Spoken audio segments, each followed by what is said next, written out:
자, 오늘 함께 말씀을 나눌 내용은요, 이 하나님을 등진 왕에 대한 내용인데요. 아까 우리가 꽃들 이야기할 때 해바라기 이야기 잠깐 나누었지요. 여러분, 이 해바라기가 왜 해바라기가 됐는지 다들 아시지요? 항상 해를 바라며 자라서 꽃을 피다 보니까 해바라기다, 그렇게 말을 할 수가 있지요. 저 함안 쪽에 가니까요, 해바라기를 아주 대단지로 재배하는 그런 농원이 있더라고요. 한번 가보니까 정말 장관이 정말 대단하던데요. 자, 거기에 만약에 수많은 해바라기가 있는데 유독 해바라기 하나가 해를 등지고 있다라고 한다면 여러분, 그 해바라기가 정상이겠습니까? 실제로 그런 해바라기가 있더라고요. 다른 해바라기는 다 해를 보고 있는데 유독 한 해바라기가 해를 등지고 있습니다. 그래서 이상하다 싶어서 가보았더니요, 그 해바라기가 병이 들어 있습니다. 말라가고 있습니다. 죽어가고 있습니다. 그런 그렇지 정상적인 해바라기라면 다 해를 바라봐야 되는데 해를 보지 않고 해를 등지고 있으니까 이렇게 문제가 있는 것이지, 알 수가 있게 되어진 것이지요. 그래서 이런 말이 있더라고요. 태양을 등진 해바라기는 해바라기가 아니다, 그런 말이 있더라고요. 그렇습니다. 태양을 등진 해바라기는요, 분명히 문제가 있는 것입니다. 자, 그렇다면 성도 여러분, 이렇게 많은 꽃들을 우리가 살펴보았는데 성도들을 꽃에 비유한다면 성도들의 꽃의 이름을 무엇이라고 지을 수가 있을까요? 자, 힌트 한번 드려볼까요? 해를 바라보고 피는 꽃을 해바라기라고 합니다. 주를 바라보고 살아가는 성도들, 그 꽃을 뭐라고 할 수 있을까요? 예, 잘 아시네요. 주바라기라고 할 수 있습니다. 그죠? 주님 바라기, 주바라기라고 할 수 있는 것이지요. 그렇습니다. 성도 여러분, 성도는 항상 주님 바라보며 살아가야 될 줄 믿습니다. 해바라기가 태양을 등지면 뭔가 문제가 있는 것처럼 성도가 하나님을 등지면 문제가 생기게 되는 것이지요. 우리는 그러한 문제 가운데 있지 않도록 늘 하나님 바라보고 주 바라기로 살아가야 될 줄로 믿습니다. 자, 오늘 본문에 보면요, 하나님을 바라보며 살아가야 되는 인생인데도 불구하고 안타깝게도 하나님 바라보지 않고 세상 바라보다가 비참한 최후를 만나는 한 사람을 우리가 만날 수가 있습니다. 이 사람은 남유다의 5번째 왕인 여호람이라는 왕입니다. 자, 우리 성도님들 혹시 이 여호람이라는 왕의 이름의 뜻이 무엇인지 아십니까? 이스라엘에서는요, 이름을 지을 때 절대로 허투루 짓지 않습니다. 항상 그 의미를 담아서 이름을 짓게 되거든요. 특별히 그 당대에 어떤 의미가 있을 때 그 의미를 담아서 이름을 짓는 경우가 굉장히 많습니다. 그래서 이 여호람이라는 이름에도 뜻이 있는데요, 그 뜻이 무엇이냐면 여호와께서 높임을 받으신다라는 뜻입니다. 즉, 아버지 요사밧 왕이 아들이 태어났을 때 이 아들의 이름을 지어주는데요, 여호람이라고, 하나님께서 높이 영광을 받으신다, 이 아들을 통해서 하나님께서 높이 영광 받으신다 라는 뜻으로 이름을 지어준 것입니다. 요사밧 왕이 아들이 태어났을 때 이런 이름을 지어준 이유가 있지요. 왜냐하면 요사밧이 살아가면서요, 하나님 중심으로 살아갔더니 하나님께서 그 삶 가운데 놀랍도록 은혜를 베풀어 주시는 것입니다. 그래서 이 은혜가 내 당대만 머무르는 것이 아니라 내 사랑하는 아들 후대에도 계속해서 이어져 갔으면 좋겠다. 그래서 이 아들이 하나님을 계속 높이면서 그 같은 놀라운 은혜를 계속해서 누렸으면 좋겠다라는 마음에서 요람이라고 이름을 지어준 것입니다. 자, 요사밧 왕 아버지가 도대체 어떤 은혜를 누렸는가 우리 한번 보도록 하겠습니다. 우리 역대하 17장 3절에서 5절 우리 자막에 나오는데요, 우리 다 같이 한 목소리로 함께 읽습니다. 여호와께서 요사밧과 함께 하셨으니 이는 그가 그의 조상 다윗의 처음 길로 행하여 바알들에게 구하지 아니하고 오직 그의 아버지의 하나님께 구하며 그의 계명을 행하고 이스라엘의 행위를 따르지 아니하였습니다. 그러므로 여호와께서 나라를 그의 손에서 견고하게 하심에 유다 무리가 여호사밧에게 예물을 드렸으므로 그가 부귀와 영광을 크게 떨쳤더라. 아멘. 여호사밧 왕이 세상 길로 가지 않고 하나님을 섬기는 믿음의 길을 걸었다는 것입니다. 그래야 할 때는 하나님께서 이 여호사밧 다스리는 나라가 든든히 서가도록 그 이름을 떨칠 수 있도록 은혜를 베풀어 주셨다라는 뜻이지요. 또 한 가지 볼까요? 역대하 20장 30절 말씀 우리 다 같이 있습니다. 여호사밧의 나라가 태평하였으니 이는 그의 하나님이 사방에서 그들에게 평강을 주셨음이더라. 아멘. 여기 보시면요, 여호사밧의 나라가 태평하게 됩니다. 그 태평한 이유가 뭐라고 합니까? 하나님께서 사방에 있는 모든 대적들, 이 여호사밧이 치려하는 남유다 공격하지 못하도록 평강을 주셨기 때문이다 라고 이야기하고 있지요.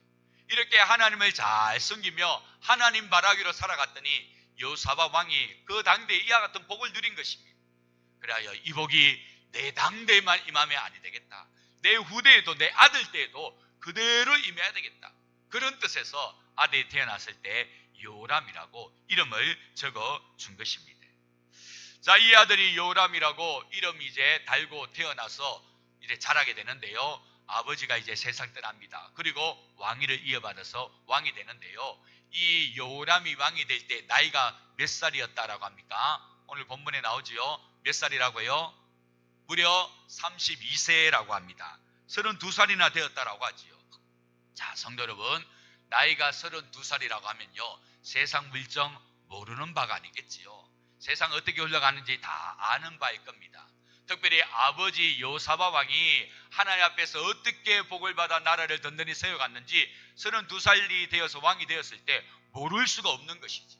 자, 그렇다면 이름도 요람이고 아버지가 어떻게 나라를 다스려서 복을 받았는지 다 아는 나이라고 하면 자신도 어떻게 해야 되는 것이 지극히 당연한 바입니까? 아버지가 걸어갔던 길 하나님을 잘 섬기면서 하나님 바라기로 살아가야 되지요. 그래야 아버지에게 임한 복이 나에게도 그대로 이어질 수 있도록 그 복을 받아야 되는 거 아니겠습니까? 자, 그런데 안타깝게도 이 요람 왕은요, 그러지를 못합니다.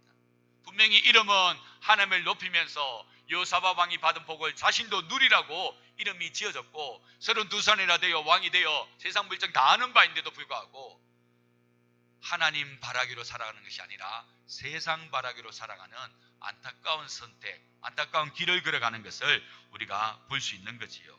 자, 우리 본문 5절 6절 한번 볼까요? 5절 6절 다 같이 있습니다. 요람이 왕위에 오를 때에 나이가 32세라 예루살렘에서 8년 동안 다스리니라.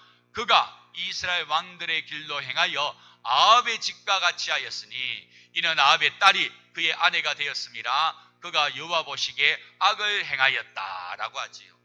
그가 이스라엘의 왕이, 남유다의 왕이 되었을 때 이스라엘 왕들의 길로 행하고 아합의 집과 같이 하였다라고 합니다. 자, 성도 여러분, 이스라엘의 왕들이 걸어간 길이 어떤 길입니까? 이스라엘 왕들은요, 이 남유다 예루살렘에 이스라엘 백성들이 넘어온 것을 방지하고자 어떻게 합니까? 저 베델과 단에다가 금송아지 만들어 놓고 이 금송아지가 바로 우리의 신이다라고 하면서 우상 숭배하는 길을 걸어갔지요. 특별히 아합은요, 이 이세벨이라는 바알을 섬기는 제사장의 딸을 아내로 맞이하여서 이 북이스라엘을 바알로 완전히 물들인 장군입니다. 지금 그 길을 누가 걸어가느냐면 유다의 자손인 이 요람이 그 길을 걸어간다라는 것입니다. 하나님께서 겉으로 가정이 여기시고 싫어하는 그 우상 숭배 길을 요람이 걸어간다라는 것이지. 이 말을 달리 말하면요, 하나님을 바라는 것이 아니라 하나님을 등짓는 삶을 살게 되더라라는 것입니다. 하나님을 바라야 되는데, 그 이름처럼 하나님을 높이 경배하는 인생 살아야 되는데 하나님 바라는 것이 아니라 하나님을 등진 인생을 살아가더라, 그 길을 걸어가더라라는 것이지. 자, 성도 여러분, 이런 여호람의 삶 형통하고 축복이 임할까요?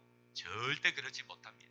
절대 하나님을 등진 인생, 절대 복이 임하지 않는 것을 우리가 오늘 본문을 통하여 볼 수가 있는 것입니다. 자, 우리 그 내용 한번 보겠는데요, 이 여호람의 삶이 얼마나 꼬이고 지치고 힘이 들었는지 여러 가지 내용들을 한번 확인해 보겠습니다. 자, 먼저 8절과 10절 말씀만 보는데요, 다 같이 읽겠습니다. 여호람 때에 에돔이 배반하여 유다의 지배하에서 벗어나 자기 위에 왕을 세움으로 10절 말씀요, 다 같이 있습니다. 이와 같이 에돔이 배반하여 유다의 지배하에서 벗어났더니 오늘까지 그라였으며 그때에 림나도 배반하여 요람의 지배하에서 벗어났으니 이는 그가 그의 조상들의 하나님 여호와를 버렸음이더라. 아멘. 아까 여호사밧 왕 때 사방으로부터 평강이 주어졌다라고 우리가 보았지요. 사방에 있는 모든 대적들이 남유다 여호사밧 왕을 함부로 대할 수가 없는 것입니다. 감히 쳐들어오지를 못하지.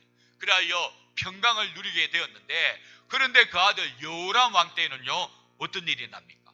그 수하에 있던 에돔과 림나가 어떻게 합니까? 독립을 선언해버립니다. 이 말은요 더 이상 이 여호람 남유다 바라에 있지 않겠다는 것입니다. 그동안 우리가 바쳤던 조공도 바치지 않겠다는 것입니다. 그런데 여기서 머무는 것이 아니라 이들은요 이제 잠재적인 남유다의 대적이 되어지는 거지. 누가 남유다 공격하면요 여차하면 그들과 힘을 합하여 공격하는 대적이 되어지는 것입니다. 굉장히 심각한 일이 아닐 수가 없지. 자, 이것뿐일까요? 또 다른 내용 볼까요? 본문 우리 16절부터 나오는 내용, 16, 17절 말씀 다 같이 읽겠습니다. 여호와께서 블레셋 사람들과 구스에서 가까운 아라비아 사람들의 마음을 격동시키사 요람을 치게 하셨으므로, 자, 다음에 17절요. 17절 한번 띄워주십시오. 그들이 올라와서 유다를 침략하여 왕궁의 모든 재물과 그의 아들들과 아내들을 탈취하였으므로 막내 아들 여호아스 외에는 하나들도 남지 아니하였더라. 아멘.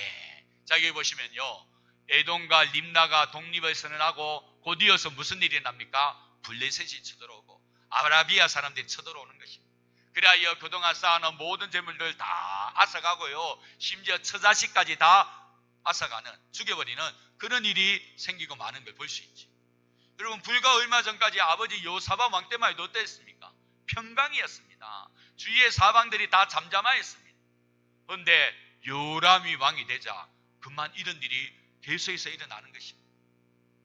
에돔이 림나가 독립을 하고 가만히 있던 블레셋이 쳐들어오고 아라비아 사람들이 쳐들어와서 그동안 아버지 때부터 쌓아놓은 모든 재물 다 싹 쓸어가 버리고 처자식까지 잡혀가고 죽임을 당하는 그런 일이 일어나더라는 것입니다. 자, 이 같은 일이 왜 일어났다라고 합니까? 왜 일어났습니까? 누구를 버렸기 때문에요? 하나님을, 여호와를 버렸기 때문이라는 거죠. 달리 말하면요 하나님 바라기로 살아야 되는데 하나님을 등졌기 때문이다라는 것입니다. 그렇습니다. 하나님을 등지자 하나님께서 그 삶에 이와 같은 문제들을 계속해서 안겨다 주는 것입니다. 자, 이것만 있을까요? 여기에 또 한 가지가 있습니다.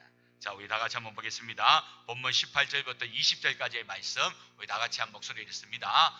이 모든 일 후에 여호와께서 여호람을 치사 능히 고치지 못할 병이 그 창자에 들게 하셨으므로 여러 날 후 2년 만에 그의 창자가 그 병으로 말미암아 빠져나오매 그가 그 심한 병으로 죽으니 백성이 그들의 조상들에게 분향하던 것 같이 그에게 분향하지 아니하였으며 요람이 32세에 즉위하고 예루살렘에서 8년 동안 다스리다가 아끼는 자 없이 세상을 떠났으며 무리가 그를 다윗성에 장사했으나 열왕의 묘실에는 두지 아니하였더라. 자, 어떤 비참한 최후를 맞이한다고 합니까? 창자가 터져 나와가지고 극심한 고통 가운데 앓다가 죽어버렸다라고 하지. 여러분, 창자가 터져 나올 정도였으니까 얼마나 아프겠습니까? 그런 괴로움을 당하다가 결국 목숨을 잃고, 목숨을 잃은 것에 끝나는 것이 아니라 그 시신조차도 이제는 어떻게 합니까? 열왕들이 모셔져 있는 묘실에다가 모시질 않습니다. 그냥 일반 묘실에다가 모시고 있고요 백성 하나 누구 하나 그 앞에 와서 분향하는 자가 없다라고 합니다. 여러분, 이 말은요 백성들로부터 존경받지 못했다 뿐만 아니라 그 후대까지도 이 왕은 이런 악한 왕이었다 다 들춰내는 그런 꼴이 되어지고 마는 것이지. 비참하게 죽었을 뿐만 아니라 그 역사의 대대로 이와 같은 왕이 있었다라고 정말 이야기거리가 되도록 만들어버렸다라는 것입니다. 하나님을 등지다 보니까요 하나님을 바라며 살아가야 될 인생인데, 위로부터 내려오는 복을 계속해서 이어받아야 될 인생인데 하나님을 등지다 보니까 이런 비참한 결과, 비참한 최후를 맞이하고 말더라라는 사실입니다. 저는 이 말씀을 준비하면서요 이러한 일이 우리 역사 가운데는 없을까, 실제 역사 가운데는 없을까 한번 살펴보니까요 있더라고요. 저 영국의 역사 가운데 헨리 8세라는 왕이 똑같은 길을 걸어가더라고요. 헨리 8세, 제가 사진 하나 준비했는데요 한번 보실까요? 이 사람이 바로 헨리 8세입니다. 이 사람은요 처음에는 경건한 믿음 좋은 하나님의 사람이었습니다. 나름대로 하나님의 섬기는 그런 왕이었습니다. 그런데 점점 시간이 지나면서요, 자신이 가진 욕망 이루려고 이 하나님을 섬기는 일에서 벗어나 버리지요. 하나님을 던져버리고 맙니다. 그 당시 모든 유럽에 있는 교회의 제일 이제 우두머리는 교황이었습니다. 교황이 바로 모든 교회의 이제 아버지, 교부가 되었는데요. 그런데 이 영국의 이 헨리 8세는요, 수장령을 발표합니다. 이 수장령의 내용이 무엇이냐면, 영국 교회만큼은 최고의 수장은, 영국 교회의 최고의 수장은 더 이상 교황이 아니다. 바로 나 자신 왕이 영국 교회의 수장이다 라는 수장령을 발표합니다. 이로써 헨리 8세는요, 하나님을 더 이상 섬기지 않습니다. 자신의 하나님 위에 더 우선으로 서게 되어집니다. 여기에 반대하는 사람들은요, 지고화를 막론하고 다 숙청해버립니다. 그 대표적인 사람이 바로 토마스 모라는 사람인데요, 이 사람은 진짜 믿음 좋은 사람입니다. 그리고 대법관 출신의 그 당시 총리 역할을 하는 사람이었습니다. 왕이 그런 삐딱한 길을 걸어가자 총리되었더니 토마스 모가 왕 앞에 나와서 이야기하지요. 왕이여, 이러시면 아니 됩니다. 절대로 이러시면 하나님께 복을 받지 못합니다. 절대 하나님 앞에서 더 높이시면 아니 됩니다. 그러지 마십시오. 충언을 하였더니 그게 싫어가지고 이 토마스 모를 숙청해버리고 맙니다. 헨리 8세는 총 6명의 아내를 두는데요, 첫 번째 맞이한 아내가 아들 못 낳습니다.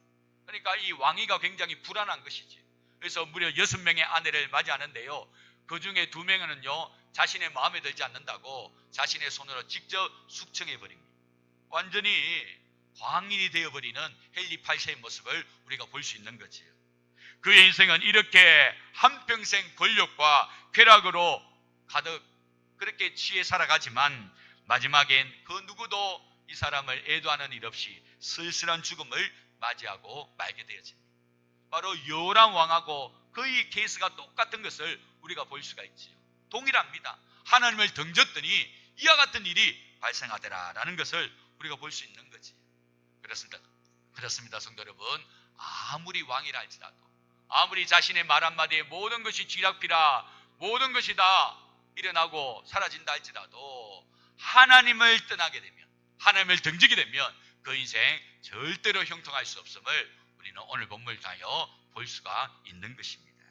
그러므로 성도 여러분, 하나님보다 내 뜻이 앞서고 그래서 내 위에 하나님 두기를 싫어하면 결국 그 인생 비참하게 무너지고 만다는 사실을 우리는 명심하고 또 명심해야 될 줄로 믿습니다. 성도 여러분, 하나님을 떠난 인생이 어떠한 결말을 맞이하는지 우리가 오늘 본문을 통하여 깨달았다면 이제 우리의 인생 어떻게 걸어가야 되겠습니까? 주바라기로 걸어가야 될 줄로 믿습니다.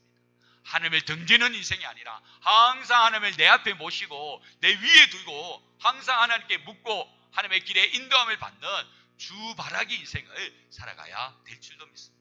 그러한 인생, 요사밧에게 주셨던 그 평강의 복을 주실 것이고 그 이름이 떨쳐지도록 역사하여 줄 줄로 믿습니다. 우리 인생이 하나님을 던지는 인생이 아니라 항상 하나님을 바라보고 그 하나님의 인도하심을 받아 복된 길을 걸어갈 수 있는 주바라기 인생이 되어질 수 있기를 주님의 이름으로 축원합니다. 기도하겠습니다. 존귀하신 하나님 아버지, 감사합니다. 이 시간 귀한 말씀 함께 묵상하면서 우리의 인생 어떠한 걸음을 걸어가야 될지 다시 한번 깨달아 알게 하심을 감사합니다. 하나님, 요람 하나님의 이름을 높이 올리면서 위로부터 내려오는 복을 누려야 될 인생인데 그만 주바라기 아니라 하나님을 던지다 보니까 참으로 비참한 최후를 맞이하는 안타까운 모습을 우리가 오늘 본문을 통하여 보게 되어집니다. 하나님, 이 본문을 접하면서 우리가 무엇을 깨달아야 되겠습니까? 하나님을 떠난 인생, 하나님을 던진 인생 절대 형통할 수 없다, 절대 축복 누릴 수 없다는 사실 명심하고 우리는 철저하게 하나님 중심, 하나님 바라기로 살아갈 수 있는 우리의 인생 되게 하여 주시옵소서. 하나님, 간절히 원하기로는 우리의 후대에 이와 같은 일이 절대로 없도록 은혜 베풀어 주옵소서. 우리 당대나 하나님 바라기로 살아갈지라도 우리 후대 하나님 세상 바라기로 살아가서는 아니 되겠사오니 우리 후대 끝까지 계속해서 믿음의 대를 이어가며 주님 바라기로 복을 누릴 수 있도록 복 내려 주시옵소서. 감사를 드려오며 이 모든 간구를 예수님의 이름으로 기도드립니다. 아멘.